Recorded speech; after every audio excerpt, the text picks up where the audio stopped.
What's going on, guys? Welcome back to LOI Fan TV. And of course, that is the end of the League of Ireland season. And unfortunately, that means that we are into an international period. So obviously, Ireland have a couple of games coming up. First up, obviously, Finland at home this Thursday, in the Aviva Stadium. I do have my season ticket, and I'm still tossing around in my head whether I am going to attend or not, to be honest, because I'm just not motivated to be going to this at all, especially after the news that a certain someone was drafted into the squad this week. But it is the penultimate League B Group 2 game. Is that right? League B. I wrote that down, but it doesn't sound right, but I think that's Yeah, right. yeah, Um, League B Group Two. Yeah, Group 2, yeah. Both sides at risk of relegation, Ireland and Finland. Ireland did, of course, win 2-1 in Helsinki last month, which was a great win, and Heimer Helgumsson's first win as manager. Uh, so coming into this, obviously kind of be probably slight favourites. I think there's not much between them in terms of the kind of FIFA rankings and stuff. Probably not a whole lot between them, but I think Ireland do have a kind of a stronger team on paper, probably all around the park, you'd imagine. So you'd think this should be one that we're looking to target 3 points in. you'd hope so. Anyways, obviously a great result out there. Heimer has kind of been a bit more vocal now in the media. Like I was hearing him saying, like about he's looking, he's kind of identifying the issues, but he doesn't really want to chop and change his coaching staff until until this campaign is over. So Yeah.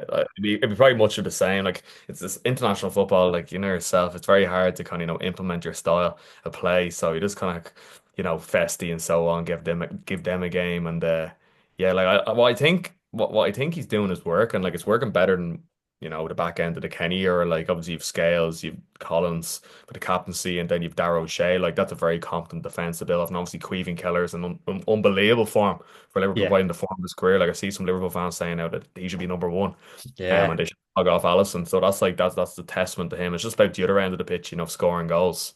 Obviously Evan Ferguson's back sort of in the Brighton team now, so that's a good thing for us. But yeah, it's just about showing up, isn't it? It's like enough 100%. talking.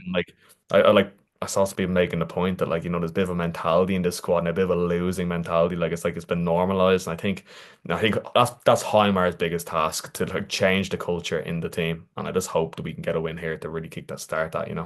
Yeah, no, without a doubt. Yeah, big opportunity for them to kind of build some momentum. Uh, Finland's kind of looking at a couple of their players. Hadrecki in goals. I think he's the Bayer Leverkusen goalkeeper. To Yeah. Glenn Kamara midfield plays for Rennes. I think he was at Rangers and stuff beforehand. I think. Timu Pukki up front. We all know well about him. Do you know where he's playing his football nowadays? Quick quiz question for you. Do you know where he's playing nowadays? Do you? I couldn't tell you. Go on. Minnesota United in the MLS. Oh yeah, no, yeah, Pat's played them in the Pat's played. Remember Was he Pat's went playing over. that? Was he Yeah, he playing was that game? playing in that. Yeah, yeah, That's yeah, yeah. Yeah. gas. That's Minnesota United. Jesus, he's Yeah. still starting up. Some goer. Yeah, Some yeah. Four but goals in 21 games in the MLS this season. So slowing down a little bit, but always a threat though. A good movement, decent striker, good finisher. Like, yeah, he good player, like knows where the goal is, we don't have enough of them ourselves. So no. yeah, he isn't really, age doesn't really affect his game. You just put him in the box, put the ball in and see if it finds him. So yeah, no, he's a threat. Kamara's good pedigree, and obviously the goalkeeper, like we don't have a player of that pedigree either. So look, they have some good players, but obviously in other areas they don't. So Yeah, we probably as a whole have a better team than Finland, but yeah, they yeah, probably have visual players. So yeah, look, if we turn up, we win this game. Obviously Ogbene is out like for the foreseeable, so it's a yeah. huge loss. It's grim. It's huge. I don't know how he's going to pick that attack. What do you think? Like, how do you think he's going to kind of go about it? Yeah, it's gonna be tough. There's a lot of attackers in that squad. We might go through kind of predicting our starting 11 here. Obviously Ireland are without, as you said, Ogbene and Brady coming into this squad, both out with injuries, and Coleman, Duffy, Ida were all named in the squad originally, but have all dropped out. And in comes Jake O'Brien, Ryan Manning, and Matthew Doherty. Can you believe it? Can you believe it? After like all of the like giving it the big one, like he's back. You know what I mean? I can't stand him. I Oh. absolutely can't stand him. I've See no the problems. arrogance in that interview he gave after one of the Wolves games that time to an Irish reporter. Like, I can't remember what he said exactly, but he was just so arrogant and all. Like, he's Just just a a knob. he's a He's just twat. a Like, knob. Like, yeah, I get it. Like your agent, like he might as well be Jesus Christ. Like yeah, he's performed miracles on his career, and off the back of that, he now thinks he's a good player. Yeah, He was yeah, a good player for the year, but he hasn't been a good player since, and he's never like that goal was it in the Greece game, like walking back, like it's abs like yeah. I never want to see him where like he can sit on the bench, best case scenario. Like I do not want. I don't even think I'm crazy in saying that I wouldn't swap Sean Gannon for Matt Doherty at Chelsea. Like, Oh, would he? I say Dara Power off Waterford. yeah, I keep on going. Like someone with with a fifth of his ability that wants it more, I'd rather have in the squad over him. Like it's just like he's an embarrassment to the jersey. Like all these kind of young kids coming to the games and watching their heroes in the art in the green and white and seeing this fella waddle around the pitch. It's just embarrassing, and I just yeah, hope he doesn't. I love if Heimer just froze him. It did a Roy Keane job on him. Like you know what I mean?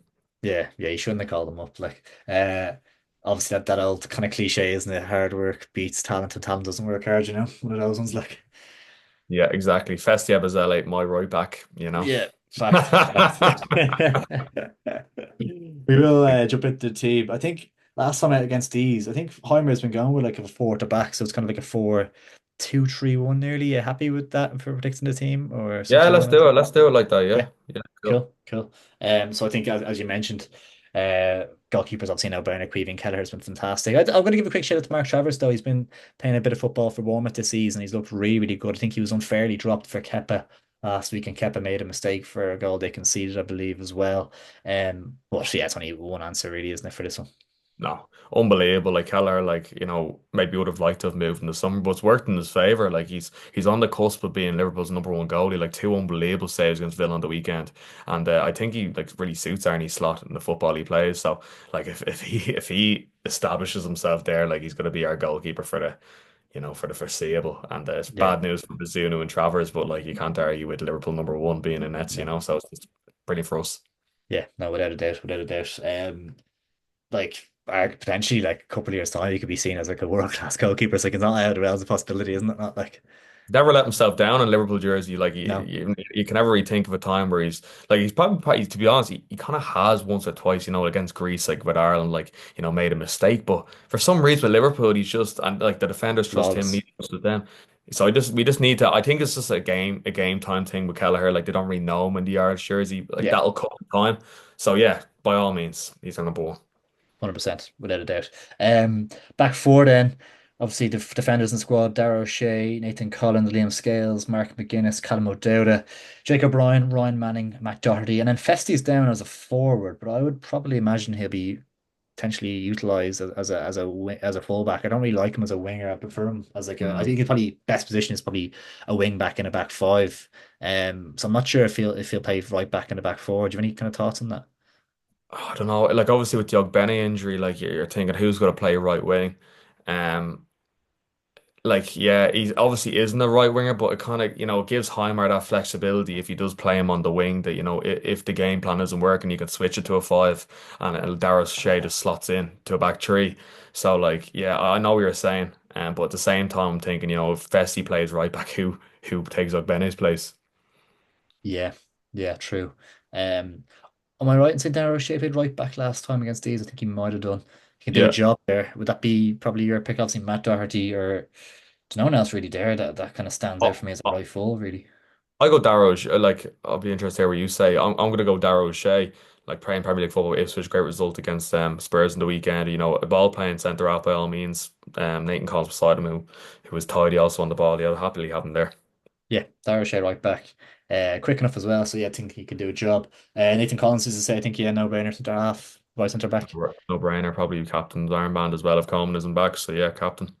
Yeah, yeah. Beside him, then obviously Scales played in there last time. I'd imagine he'll keep his place. O'Brien and McGuinness doesn't really scream that. Yeah, I don't think. I think it's Scales, isn't it?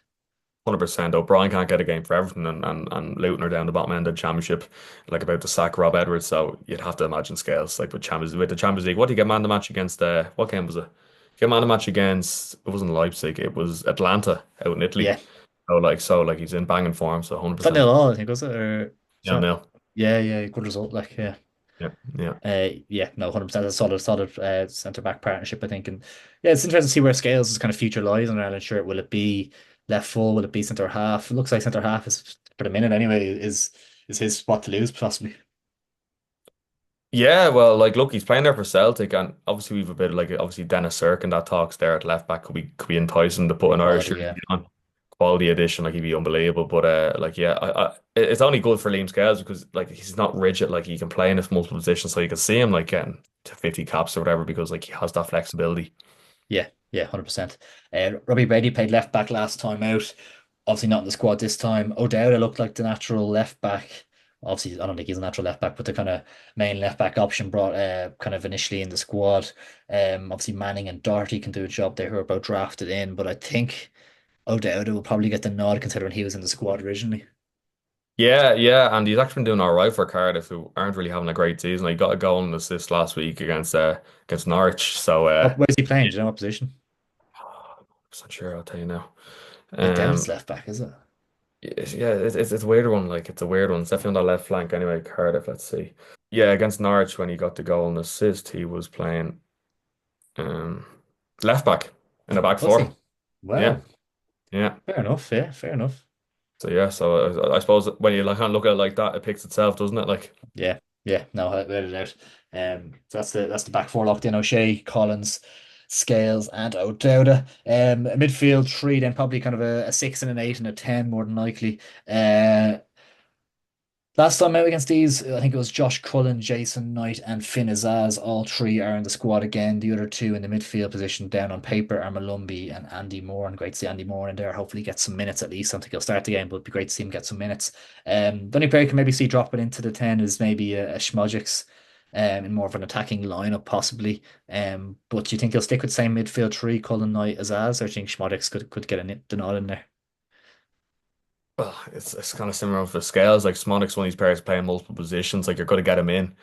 Yeah, And obviously Cullen Knight and Azaz, like they're all playing week in, week out. So well, Azaz and Knight definitely are for Bristol City and Middlesbrough respectively. So like I think Heimer really likes Finn Azaz, and he's somebody that, he was really good at Plymouth, got his move to Middlesbrough, been good for them, and hasn't really been given a chance under Stephen Kenny. And I think this is kind of like his manager to kind of come in and really establish him in the team. So I could see him playing again. Obviously, Jason Knight's been playing deeper this season for Bristol, so I could see him sitting with like Cullen. So yeah, like to be honest, I think I can't see him veering away from that, especially since kind of, they've been really competitive when those three have been in midfield. What do you think? yeah, no, I think Smodjik's going to be in that front three somewhere. So yeah, I think Cullen Knight is as I don't think Malumbi will get in. I think Moran could get introduced last 20, 30 minutes possibly. But yeah, Yeah, in terms of starting lineup, I think Cullen Knight is probably a safe bet there, yeah, to be honest. 100%. Couldn't agree more. Nice one then. The front three are attacking options: Evan Ferguson, Troy Parrott, Adam Hyde, of course, ruled out, so he's gone. Tom Cannon is in the squad. Sam Smodjiks, Festi Ebesele, Casey McAteer, and Mikey Johnston. Just in terms of what you were saying before, probably Festi on the right. I'm not a huge fan of him in front three, to be honest, but it feels like in terms of the most kind of natural profile wise player to kind of replace like Bene in terms of having that bit of pace and being able to get in behind defenses and stuff. Festi probably is the pick there for kind of the most natural replacement, really. Yeah, I think so. I think, his attributes, like even setting up the winning goal out in Finland. Yeah, like he's impressed whenever he's put the jersey on, and obviously it isn't his natural position, but it's kind of as I kind of alluded to earlier on, it's one of these things we're winning the game and we're kind of sitting back a bit. You can just throw it into a back five, so it gives you a bit of tactical flexibility, and he's been Yeah, doing well for Watford. So and his goal and assist stats are actually decent as well. It's not like he doesn't get in the score sheet, he does. So no, yeah, I think definitely Heimer's going to roll the dice and put Ebezelli there. yeah, yeah. No, I could definitely see. Yeah, I think you're right in terms of that. Like giving that little bit of tactical flexibility as well, it is good to have that option, I suppose, as well. So yeah, I think Festi definitely makes sense to start. On the left hand side, then maybe a little bit more of a narrow kind of cutting inside forward type. I think Schmodrick's could work well with O'Dowd and maybe on the overlap on the outside of him. I think Schmodrick's on that left, just cutting inside could be the best bet there. I don't really Mikey Johnson, maybe Casey McAteer, but I think it's a no-brainer. The Sam Schmodrick's obviously got a great goal at the weekend against Spurs and a bicycle kick, fantastic finish. Couple of goals this season so far as well. He scored against City away as well. He might have one other one as well. So it kind of a solid start to the season for him, a consistent starter on that Ipswich side, one of their main attacking threats. So I think if he can bring that form into the Ireland setup, I think it'd be fantastic. I think he's a no-brainer on that left. Great goal, like an overhead kick away at Spurs, like there are no minnows. And he's been playing like they played like a 5-4-1 on the weekend with him on the left. So like Yeah, he's quite familiar with that. Like he's quite comfortable coming in on his right foot and they're kind of linking up the play. So yeah, no, I think Sammy Smolik picks himself, and he's probably, you'd have to argue he's probably our biggest goal scoring threat in the whole team. So yeah. he's banging form too, as you said. It's goals against City and Spurs, like so. You'd fancy him here now to get in the score sheet, and hopefully he does. Yeah, no, without a doubt. I think last time out against these, we both went for Troy Parrott up front, and I think they went for Evan Ferguson got the nod in the end. And then since then, Mm. of course, Evan Ferguson has come back into that Brighton side, as we mentioned earlier in the video, and he did score a great finish. I can't remember who it was against off the top of my head, but it Wolves. was a really Wolves, was it?